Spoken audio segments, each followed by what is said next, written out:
Chairman گڈا town Tariq عزیز بلوچ نے مرکزی office میں اعلیٰ افسران، اراکین کونسل، علاقائی معززین اور اے ڈی سی ملیر بشیر میمن سے ملاقات کی، جس میں علاقے کے بنیادی مسائل، ترقیاتی منصوبوں پر اور خصوصاً تجاوزات کے حوالے سے تفصیلی طور پر تبادلہ خیال کیا گیا۔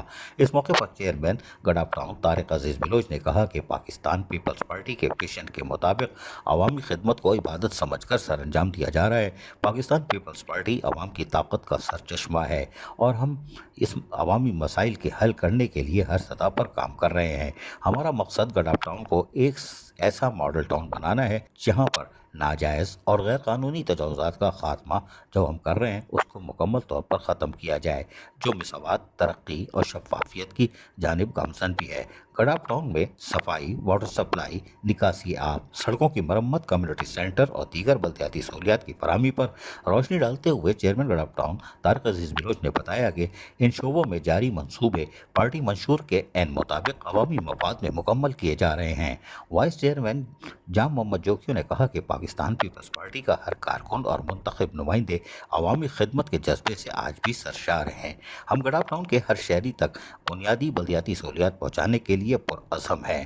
ملاقات میں موجود معززین اور اراکین کونسل نے چیئرمین طارق عزیز بلوچ کی قیادت اور پارٹی کے فلاحی ویژن پر مکمل اعتماد کا بھی اظہار کیا۔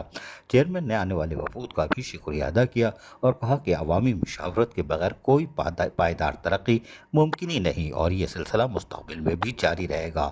اس موقع پر میونسپل کمشنر احمد یار، افسر مالیات افتخار احمد تیو، superintending engineer M&D Noor Ali Jamali, director property Sohail Yar Khan, director advertisement Hidayat Ullah Shaikh, deputy director HRM Sarfaraz Ahmed Khatri, deputy director anti encroachment Atif Qadar, اراکین کونسل سنی عاشق، PS چیئرمین لال جان نبی بھی موجود تھے۔ عزیز عارف، ABS بلدیاتی نیوز کراچی۔ ایسی ہی خوبصورت ویڈیوز فیوچر میں حاصل کرنے کے لیے ریڈ بٹن پر کلک کر کے اور بیل آئیکن کو پریس کر کے ہم سب کے سبسکرائبر بننا مت بھولیے۔